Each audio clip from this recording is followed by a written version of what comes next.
The Ohio State Buckeyes have been on an absolute tear in the playoffs after their loss against the Michigan Wolverines and have not looked back. They seem unstoppable as of late and are showing no signs of mercy to their opponents, absolutely decimating every single team that stands in their way of a win.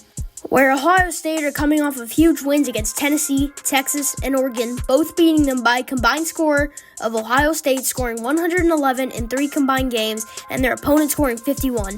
So 2 very well played games for Ohio State seem like they've played their opponents as if they were a Pee-wee football team. Clearly Ohio State has been playing like a beast, and will their run end soon or will they go all the way? Let's find out. Let's start by taking a quick recap of Ohio State's regular season, where they were ranked 5th in the nation, clearly having some high expectations to begin the season. The first game was a breeze as they beat Akron 52-6 that had an expected result. Will Howard has to live up to expectations, as more than likely, if Ohio State doesn't make the playoffs, head coach Ryan Day will most definitely be in the hot seat for his job as already being in hot water.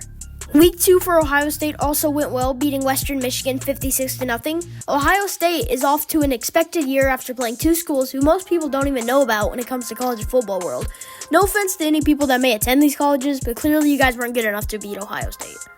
In Week 3, they took another win, beating Marshall 49-14. Marshall went on to have a good year despite their former head coach Charles Huff leaving for Southern Mississippi, who ended up going 1-11.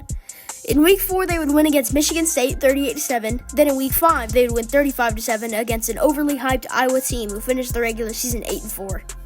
Not a bad year for Iowa, but they were still projected to be in the top 25, so still some overhype on an offense who hasn't been good in a long while.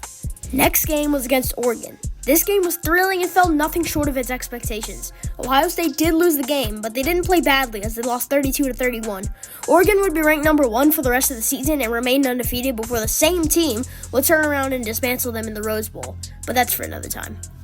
Ohio State then went on to win a rather close game against Nebraska 21-17. Dylan Raiola lived up to his hype as Nebraska went on to win their first Rose Bowl game against Boston College. Before that, it had been 2016 since their last bowl games.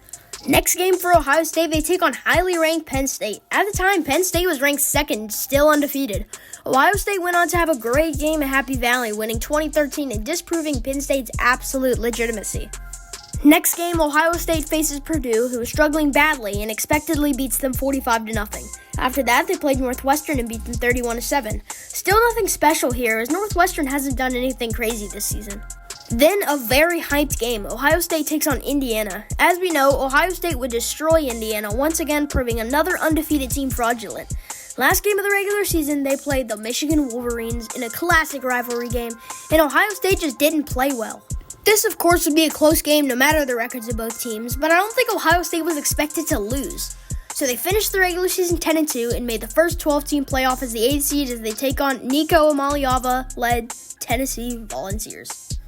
We all know how that game went as Ohio State dismantled and obliterated Tennessee 42-17. Now they're in the Rose Bowl to play the Oregon Ducks. This is a big-time revenge game for Ohio State after losing to Oregon earlier in the season. Ohio State came out there for blood, and unfortunately for Oregon, it was dunk hunting season. 41-24 is just crazy against the 1-seed team. So here we are, college football semifinals against the Texas Longhorns and a spot against Notre Dame in the national championship. Ohio State played their hearts out and won a very well played game by both teams. Will Howard was a beast, and the run game for Ohio State was the daggers. They ran for 3 out of the 4 touchdowns Ohio State had.